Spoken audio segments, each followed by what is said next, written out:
Welcome back to the fifth annual Men's Health Summit here on blackdoctor.org.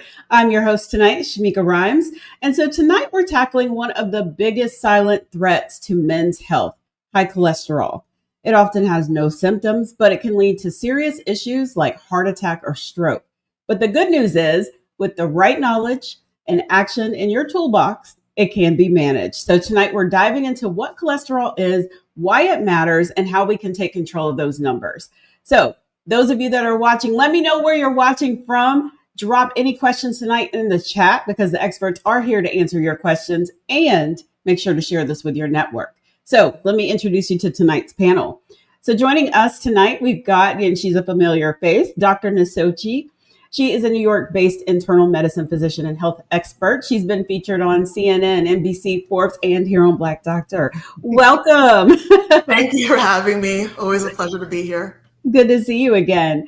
We've got Dr. Jasmine Basham, sorry, I messed that up, is a board-certified family medicine physician who takes a whole person approach to managing high cholesterol. So let's bring Dr. Jasmine on.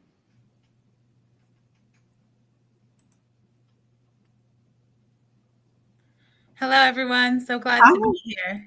Welcome. And then rounding out the panel tonight, we've got Tamar Samuels. She's a registered dietitian and co-founder and the head of clinical partnerships at Kalina Health, where she leads efforts to build and strengthen partnerships with healthcare providers. Welcome. Hi, everyone. Thanks so much for having me. So let's see what we've got in the chat. I see you, Gastonia, Asheville. Thank you for tuning in. Let us know if you have questions tonight, and anybody else that joins us as we go along, make sure you drop those questions in the chat. So let's start off, Dr. Nasochi. Yes. What is cholesterol and why is it so important for our health, or for men's health too? Yes. So cholesterol essentially is this waxy fat-like substance that our body pretty much needs to function. It helps in certain things such as making hormones and digesting fatty foods. So our bodies, it makes all the cholesterol that it actually needs. But the issue occurs when we have too much cholesterol in the body. That's when it can be harmful. But we have all the cholesterol that we need in our bodies. So we need to essentially focus on certain strategies to ensure that we never get to that point where the level of cholesterol is harmful to oneself. Absolutely. Well, what is the difference between, we go to the doctor, we get those panels, and they're saying, okay, there's good cholesterol, bad cholesterol, HDL, LDL, all the letters and stuff. And I have no clue what they mean. And I'm sure a lot of people watching don't either. So can you break that down for us, Dr. Jasmine? Yeah, that's a great question. And I hear that a lot. So your cholesterol, the big number you'll get is usually your total cholesterol. But then that's broken down into different things. And so your LDL usually gets the rap for being your bad cholesterol. You have other things like your HDL, and that's your good cholesterol. And what that means is that it's actually used to bring back extra cholesterol into your system so your body can get rid of it. So it's kind of that transporter back, whereas the other forms in excess, like Dr. Noshi said, can build up in your blood vessels and harden them and then cause things like stroke and heart attack. So where do the triglycerides fall in there? So the triglycerides usually come from your food and extra fat. So in your system, when you eat something, let's say like a big juicy burger, right? Filled with all the good oils. You take a bite of that, your body digests it. And if you're not running a marathon or, on your bike while you're eating that burger, your body doesn't need that energy, that fat. So what it does is it sends it off and stores it in your fat cells in your body. And so that in itself can lead to increasing your cholesterol and causing you to have more risk of cardiovascular disease. Thank you. Thank you for breaking that down for us. Dr. Nasochi, why is high cholesterol often called the silent killer? Because we just had a panel about sleep apnea being a silent killer, but why is this one get the same kind of rap? Yeah, essentially, there are no obvious symptoms to high cholesterol. So one could be walking around for years and years without even knowledge of this high cholesterol issue. This is something that I often see in my primary care practice. So when I'm doing these preventive health evaluations, and part of the screening includes a lipid check, cholesterol check, individuals who have not seen a doctor in a while, sometimes they're shocked when they find out that the cholesterol is elevated, the total cholesterol is elevated, the LDL cholesterol is elevated, these triglycerides are elevated, and that HDL cholesterol that we want to have a protective effect for us is low as well. So silent because there are no evident symptoms that one would exhibit. And over the course of time, as that cholesterol continues to remain high, it's essentially increasing your risk for cardiovascular issues and cardiovascular problems because that cholesterol is building up, causing what we call plaques in the vessels of the body. And when these plaques get to build up so much, it can cause a reduction of blood flow through certain vessels in the body and cause these issues, as we've discussed, of potential heart attack, stroke, peripheral artery disease. So silent because no symptoms until you actually manifest an issue due to the complication of cardiovascular disease. Okay, thank you. Well, we've got to talk about what factors increase the risk of developing high cholesterol. Um, let's talk about the lifestyle factors, Tamar. Yeah, of course, lifestyle is huge. Genetics also play a major role. But when we think about lifestyle risk factors associated with high cholesterol, the main ones are, of course, diet and nutrition. That is foundational to almost all health, particularly as Dr. Jasmine alluded to, what we eat in our diet, particularly around fats and processed foods, carbohydrates. We can get into some details in a minute. All influence our cholesterol in our bloodstream. But also things like physical activity. So lack of physical activity can impact cholesterol, particularly as it is associated with excess weight, which can impact our cholesterol levels in our blood. And then smoking, aging, family history, and genetics all play a role. So stress is also a big one when we think about the risks associated with having high cholesterol. Inflammation is one of the major contributing factors for complications and disease exacerbation. So stress plays a big role in inflammation, as does diet, and having a healthy weight is really foundational to this for many folks, but not necessary for everyone. Okay.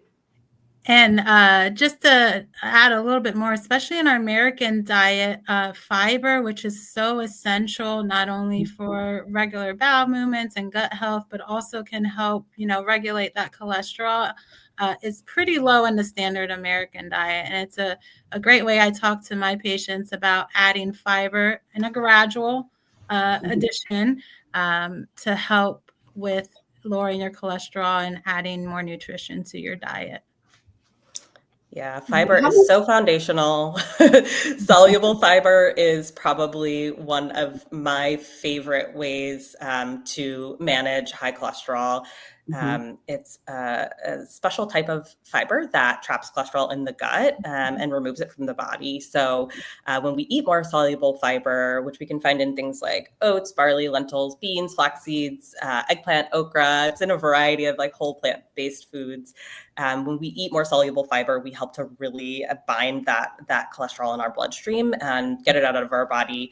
And we know that fiber actually has a really positive impact on not just our cholesterol, but also our gut health and our immune system. So studies do show that adding about 7 grams of soluble fiber per day can reduce LDL cholesterol by up to 10%. So it's a huge tool that we have in our toolbox. And Dr. Jasmine, I'm so glad to hear that you're recommending that to your patients. Yeah, well, my question to follow that, well, I was going to ask how much fiber should men be getting, but also because I've seen the commercials, Metamucil, does it really help with cholesterol? Yeah. Good question. So total grams of fiber per day for men, we want a minimum of 30 up to 35. And we want to go slow because fiber can cause some GI distress, especially when we start to ramp up early in the beginning. So we want to make sure we aren't just loading on the fiber with, a cup of Metamucil every single day. We want to go nice and slow, ideally focus on whole food sources, and make sure we're also increasing our water intake at the same time that we are increasing our fiber intake, or else that can cause some constipation. So slow and steady wins the race when it comes to fiber until you reach the ability to tolerate fiber. Ideally, we are using whole food sources that I mentioned previously, but can absolutely supplement if whole food sources are more challenging. We're just missing out on a lot of key nutrients when we're using supplements, fiber supplements exclusively. So really best to focus on whole food sources whenever possible, and speak with a registered dietitian or your doctor about the best supplements for you. Dietary supplements are not regulated, so really important for you to speak with an expert about which supplement is the best for you. Thank you. I want to remind everyone in the chat, if you have questions, please feel free to drop them in the chat and we'll get to those. Well, how does genetics play a role, especially in Black and Brown communities? And I'm going to start with you, Dr. Nasochi. Yeah, so genetics, it can play a role in these inherited conditions that can lead to these elevations in cholesterol. So conditions like familial hypercholesterolemia, meaning it's just an inherited condition that leads to high cholesterol. You typically see this in 1 in 250 individuals, but interestingly enough, this is not diagnosed till later in life in Black and Brown communities. The diagnosis comes later on. So you have to ask yourself, why is that? So in addition to some of these genetic predispositions that one may have, you also have to consider something called these social determinants of health. These are certain factors that actually impact the kind of health care that one can get. These are factors that can impact the quality of care, things such as food insecurity that can occur in Brown and Black communities. If you don't have access to healthy food, then how can you try to improve your cholesterol numbers if there's this level of food insecurity? If there are transportation issues, you can't even get to the doctor to get checked out. You can't get to the grocery store to get the healthy foods that you want to obtain. And then, of course, the disparities in healthcare that occur that we are aware of. There are racial disparities as well, and certain inequities that do come up that hinder one from actually getting that quality care just based on certain biases. So genetics, definitely a contributing factor, but there are other things that come into play, that really can confound that issue. Yeah, and I always I think everything that was said is right on point. And I work in a pretty rural area and take care of a lot of patients who meet all those barriers to care and really good care.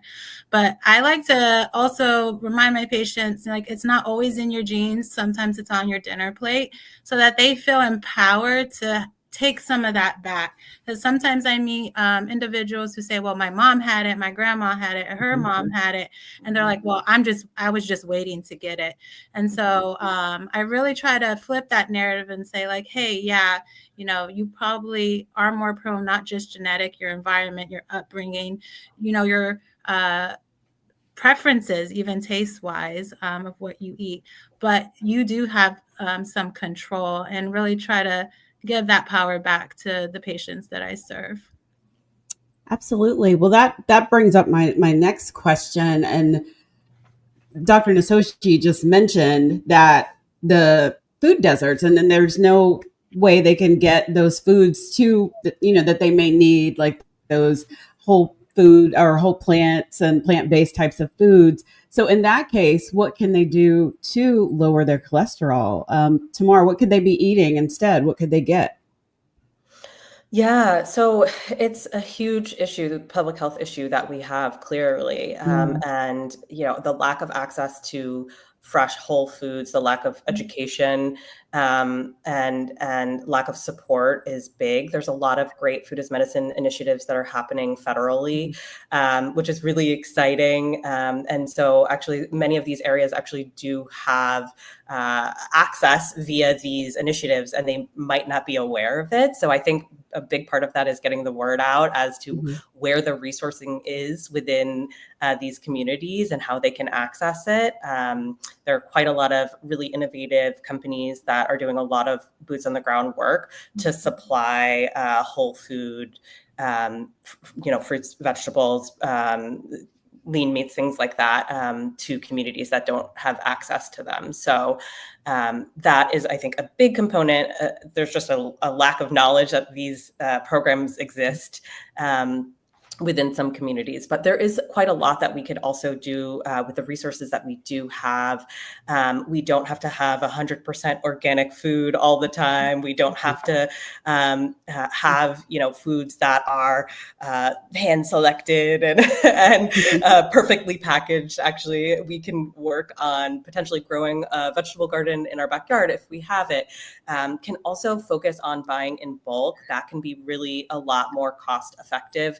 When we buy in bulk, it's a lot more affordable, and not buying sort of like pre-chopped things. If we buy things in their whole food source and then chop them ourselves and freeze them ourselves, that can go quite a long way in terms of cost savings. So a lot of tips that you can do to get more whole foods into the diet. Beans are an excellent source of fiber. They're one of the best sources of soluble fiber, and they're very affordable, whether they're canned or dried. Having a cup or a fistful of beans every single day can get you at least 15 grams of fiber and some great plant-based protein. So incorporating more legumes, any variety into your diet can be huge. And you could get beans in most areas. So there's a lot that you can do.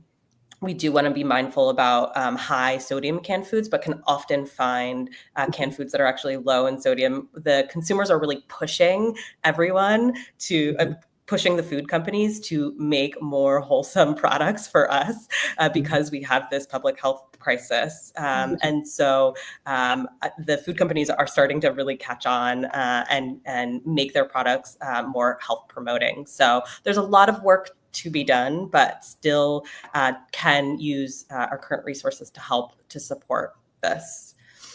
And one little trick you can start today is go on YouTube and find videos on how to read labels.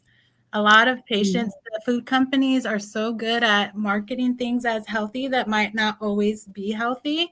And so you can really empower yourself and just choose healthier, be a better consumer just by knowing what that label means, what it's saying and what it's not saying on there. That's a great idea. I never thought about that because I find myself now reading labels and I'm like, I don't know what this means. I'm just looking at it. Well, they haven't updated the nutrition label since they came out in the 1990s. So we've been waiting for the update and it hasn't happened. So we'll see. Hopefully there'll be some more guidelines around, what you can and can't say on a label. It would be challenging.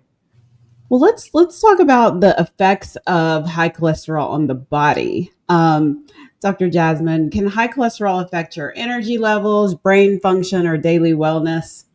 Yeah, so I'm gonna give a little analogy. So if you've ever washed your hair and it's gone down the drain, you can probably do that for a little while before the water starts coming back up and you have to call the plumber. The same thing happens with your blood vessels, and your blood vessels are everywhere. It's how your body gets nutrients, exchanges bad stuff, gets the good stuff, gets oxygen. And so if you're having these buildup of those blockages from this extra and excessive cholesterol, less blood flow, less cleaning, less detoxing is happening everywhere, including your brain, your heart, your liver, all your vital organs. So for a while, you'll probably feel okay until you're not okay. And usually when you're not okay is when we really have trouble. And so a big focus, at least in primary care, is called primary prevention, which means getting ahead before you even have any issues or symptoms, because we have a lot better chance of preventing major things like heart attacks or strokes if we get it early. What does that prevention look like? Just getting labs to see where the numbers are? Yeah, so it looks a lot different for different people. So someone who is healthy and young, that means, regular exercise, 150 minutes of moderate to intense exercise a week. It looks like drinking a lot of water, staying hydrated, managing your stress, and getting, preventative health visits. Most insurances, and it's recommended at least seeing a provider once a year. And that's so that we can be ahead of things. We can, screen for any lifestyle modifications, screen for any symptoms that might be indicative of some early cardiovascular disease, and do labs as well.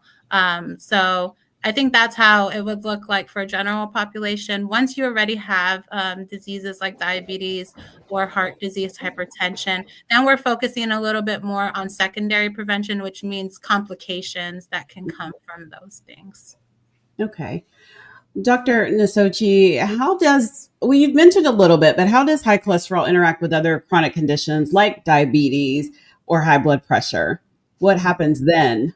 Yeah, so in those disease states, hypertension or diabetes, those disease states can actually cause damage to the vessels in the body. And when you have that damage to the vessels in the body, that could increase the likelihood of having the buildup of cholesterol in the vessels, causing these blockages or occlusions and lack of flow through the vessels. So when you have those disease states, those chronic disease states, that's also increasing the risk of your LDL, the bad cholesterol, being higher than it needs to be. It's also increasing the risk of that HDL cholesterol, that good cholesterol, being lower, and you'd want it to be at a certain target in a certain range. So these different risk factors, we want to take care of those as well, because that's going to increase that likelihood of having cholesterol problems. Okay. What do normal numbers look like? Mm-hmm. So overall total cholesterol, we want that to be less than 200 milligrams per deciliter for the overall total cholesterol. Mm-hmm. Now, LDL cholesterol in otherwise generally healthy individual, we want the LDL to be less than 100 milligrams per deciliter. Individuals with diabetes, the goal can be 70 milligrams per deciliter for that LDL cholesterol. For the HDL cholesterol, the high density lipoprotein, in women, we want that to be higher. We want that to be 50 milligrams per deciliter or higher. In men, we want that goal to be at target 40 milligrams per deciliter or higher. And then triglycerides, we want triglycerides to be less than 150 milligrams per deciliter. So that's why it's really crucial and important just to have that initial screening if you have not done that yet, because that lipid panel is quite revealing, quite telling, and you'll get a better perspective and picture in what needs to be done to optimize your health moving forward. Absolutely. Well, we've talked about how, exercise and diet can help. So Tamar, what food should we be avoiding? Or, we mentioned adding fiber, but what other things should we be adding to help control our cholesterol? And I keep forgetting this, we're talking to the men, but this is for everybody too. Yeah, I don't think there's any specific diet for men here, but generally speaking, when it comes to nutrition, personalization is so key.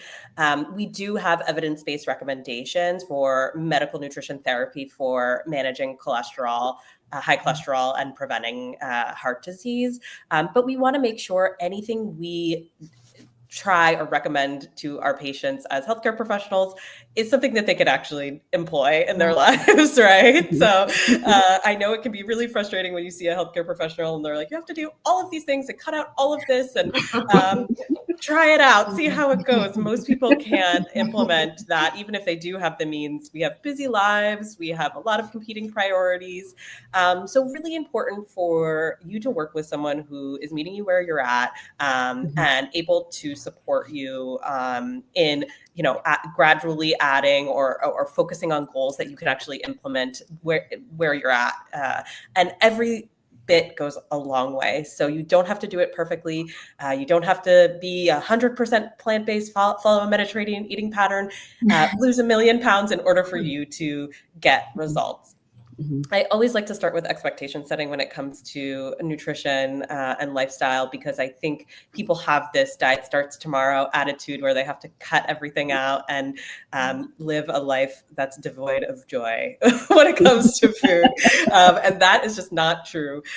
So we talked a lot about fiber as being foundational to a heart healthy diet, specifically soluble fiber. And really, we're getting fiber from whole food, plant-based sources. So you can choose any plant that you like. The highest in fiber are, the ones that I mentioned earlier: oats, barley, lentils, beans, flax, chia. There's a whole ton more, but really just incorporating more produce into your everyday nutrition can be so helpful. What we recommend at Kalina Health is trying to aim for about half of your plate as produce. So and a quarter of your plate as a complex starch. That can be sweet potato, it can be 100% whole grain. It can be really any starch of your choice. You don't have to have the starch, but if you are having the starch, that is something that can be complex. You'll get a lot more fiber if you do it that way. And then a quarter of your plate is protein. We really want to focus on fats when it comes to cholesterol. So there are lots of different types of fats. The ones that we want to be most mindful of when it comes to cholesterol are saturated fats and trans fats. Saturated fats are fats that are typically going to be solid at room temperature. And the fats that we want to focus on within the saturated fat category are the animal-based saturated fats. So studies have shown that higher amounts of saturated fat from animals in particular can increase LDL cholesterol. That said, there's some new interesting research that's showing that saturated fats from dairy products may not be as harmful or may not have as much of an impact on your LDL cholesterol compared to saturated fats from animal products, like marbling in meats and the skins of poultry and things like that. So there's a lot of research there's a large body of research that has been done, but there's a lot of nuance within just that research alone. We know that coconut oil, for example, is a saturated fat. It's a plant-based saturated fat. It does increase LDL cholesterol, but it also increases HDL cholesterol, the good cholesterol. So we may be getting more of a net neutral effect there. So that's why it's so important to not avoid all foods and cut things out completely. There's so much nuance in the research. But we all agree of what the healthy fats are. And those are our plant-based fats from things like olive oil, avocado, nuts, seeds, fatty fish like salmon and sardines and mackerel, contain omega-3 fatty acids, which help to lower triglycerides and also help to combat inflammation. So we want to aim to have fatty fish or omega-3 fatty acids twice a week. Again, focusing on plant-based proteins can be really helpful because that also helps us get our soluble fiber intake. So things like lentils, black beans, fermented soy products like tofu, tempeh can all be really, really helpful. And then we want to be a little bit mindful of sodium intake. As I alluded to earlier, we know excess sodium can lead to high blood pressure or hypertension, which can exacerbate the sort of symptoms associated, the risks associated with cardiovascular disease. So we want to make sure that we are being mindful of added sodium. Look at our labels, as Dr. Jasmine mentioned.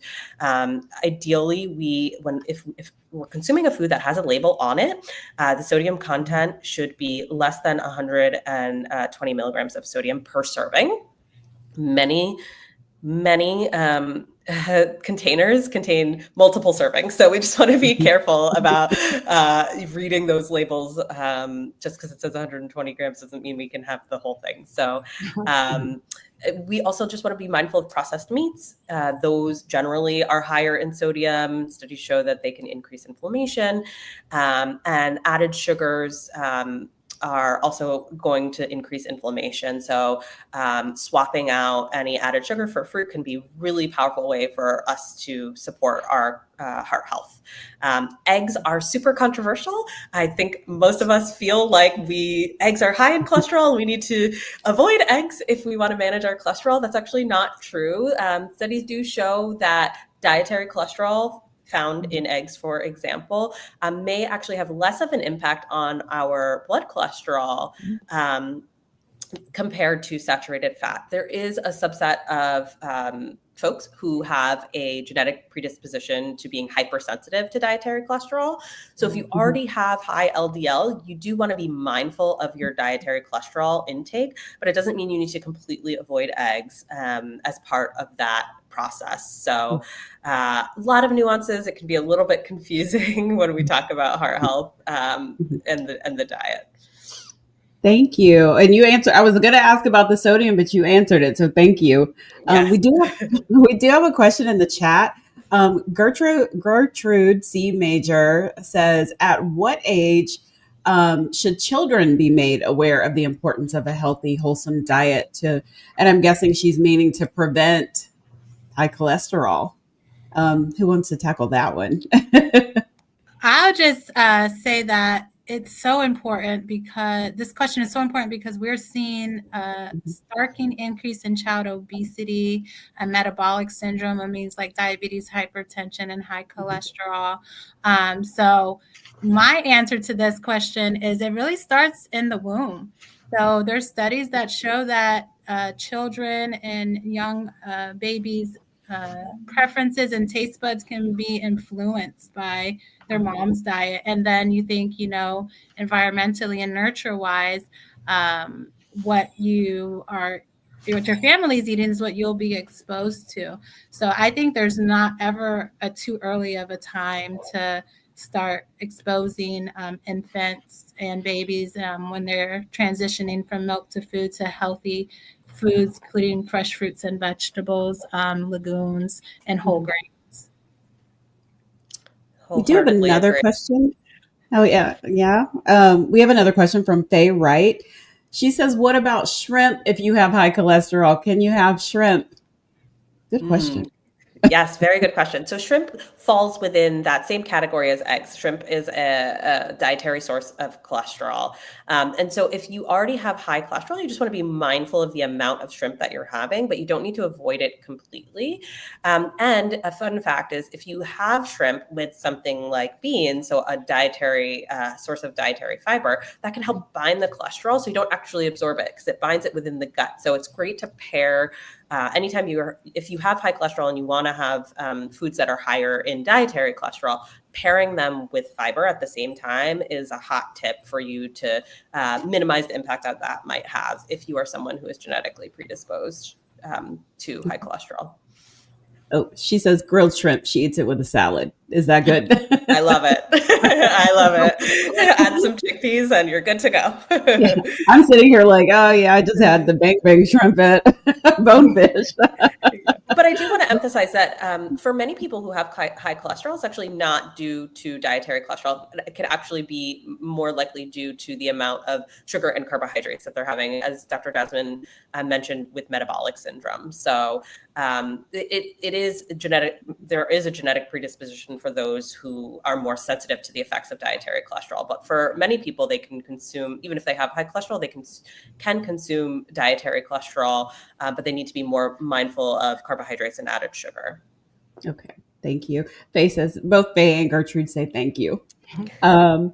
Are medications like statins safe? Because I've heard so many controversial opinions. I'm coming to you, Dr. Nasoshi. And when are they necessary? Because I think we did a panel maybe a couple months ago where we were discussing this. So, I've heard about statins.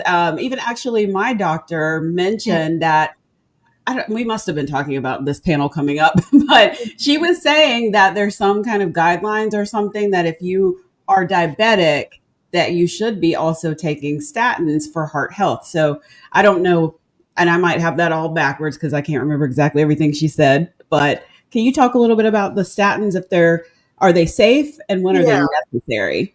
So statins, that class of medication, is really a cholesterol-lowering medication. In general, yes, they are safe, but keep in mind that any prescription medication does have a side effect profile. So when we talk about statins, when I'm having that discussion about initiating statin therapy for a patient, I have to let them know about what that potential side effect profile looks like and what they need to look out for. So something called myositis, muscle pain, that is something that can occur. Muscle pain, muscle damage over the course of time is a common side effect.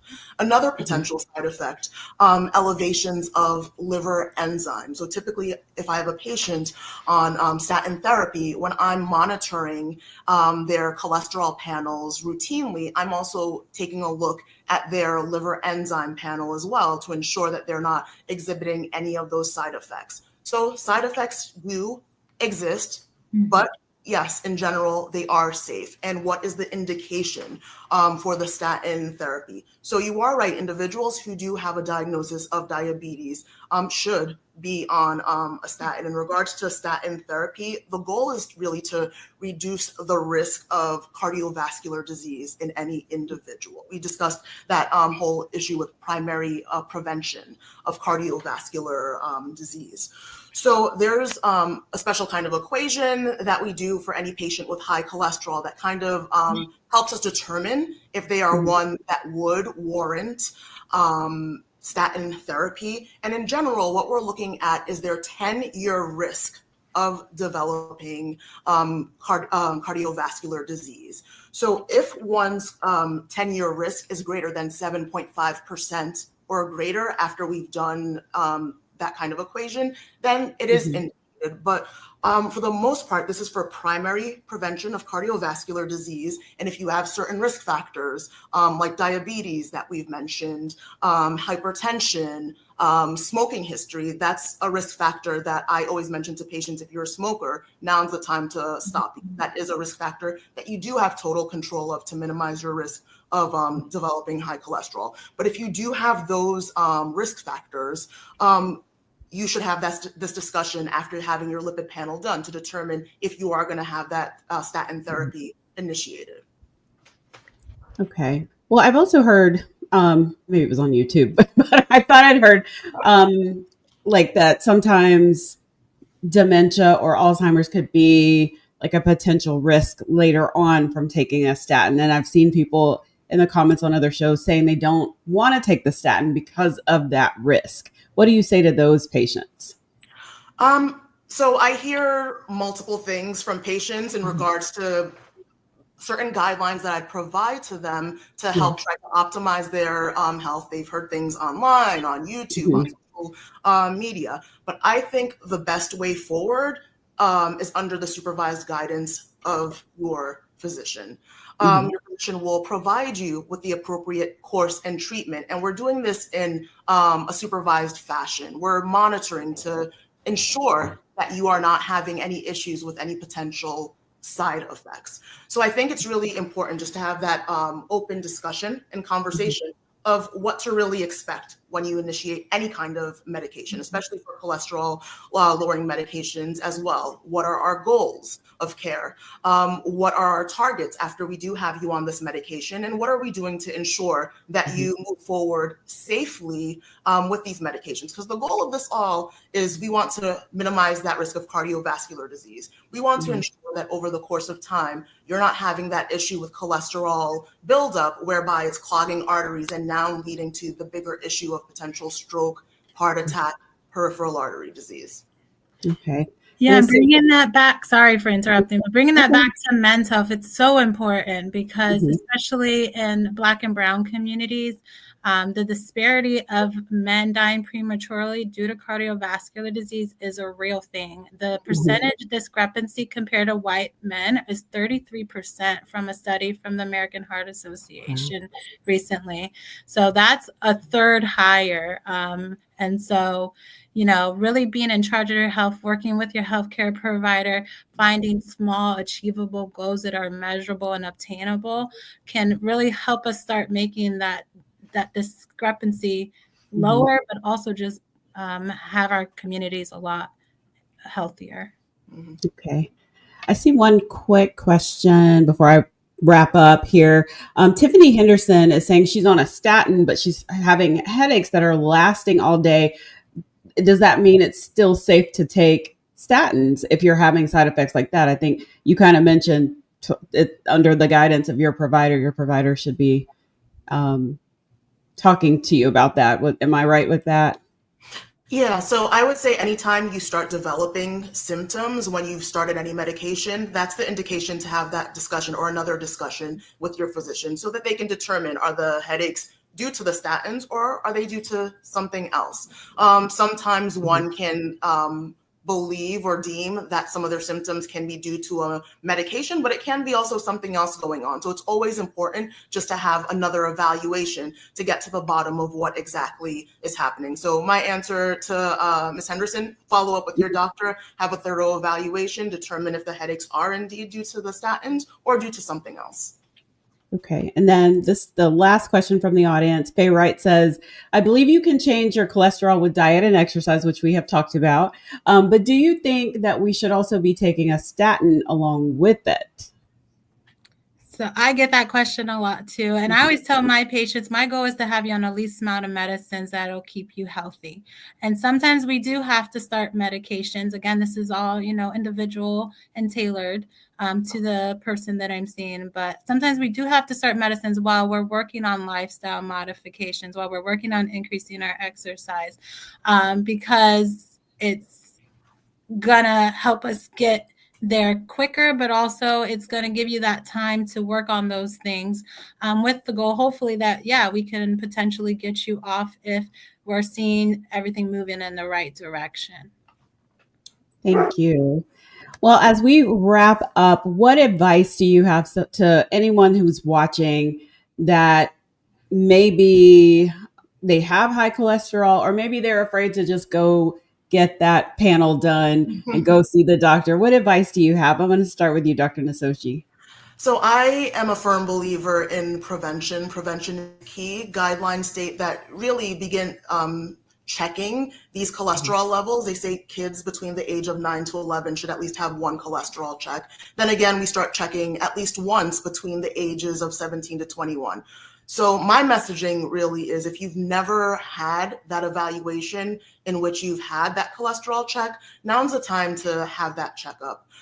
Sometimes patients don't want to see doctors in fear of what they might find out when they do get checked up and have that panel of blood work done. But really now is the time to really empower yourself, get a hold and a sense of what's going on with your health, get a full preventive health evaluation, determine if there is any issue with your cholesterol so you know how to move forward with living your healthiest life possible. Thank you. Dr. Jasmine, how about you? Yeah, I'm going to second that. I am a strong patient advocate, and if you don't know something, it's hard to do anything about it. So being informed is key. And if you're, nervous or concerned, write down your questions, write down what your expectations of that visit is, write down like, hey, what should I be leaving here doing? And if worst case scenario, just hand that over to the provider. And then that way you leave your appointment feeling heard and making it worthwhile. You are your best advocate. That's great advice. Tamar, from a nutritional standpoint, what advice do you have? Yeah, there's so much that we can do to support our health with nutrition and lifestyle. Of course, we have barriers. We all have different barriers, and some can be stronger than others and the impact that they have on our lives. But we do have that power, as Dr. Jasmine alluded to, the agency to be able to change what we eat. Even if we do have barriers, it's something that we have control over. We all eat every day, all the time. And so taking back, some of your power and really leaning into and embracing nutrition as a way for you to support your health can be really, really motivating. And it doesn't have to be a full rehaul. You can start small, start by, adding more color from fresh produce into your diet. It doesn't have to be perfect. You don't have to count all the grams. A little bit goes a long way. And as I spoke about before, there's actually quite a lot of resources within the community. My company, Kulina Health, takes insurance. You can see a registered dietitian that's covered under insurance. There's a lot of resources that I think people just don't know about within the nutrition space. And part of my job is to just make people aware that these resources exist, and there are a lot of folks that can help to support you on your journey. Absolutely. Well, I want to thank you all for joining us today and breaking down what cholesterol really means for our health and showing us that with the right knowledge and support, we can take control of our numbers. And thank you to the audience for asking some amazing questions. And if you missed anything tonight and you want to learn more about managing cholesterol and, even about what the numbers mean, even though we went through that, and you want a little bit more, you can go over to blackdoctor.org for lots of articles and resources there. But don't go anywhere, because the Men's Health Panel continues, or Summit, continues. Up next, we're talking about another topic that's just as critical: prostate cancer. We're going to be talking about early detection, treatment options, and what every man and his loved ones should know. So don't go anywhere. Stay with us. We'll be right back. Thank you again for joining us.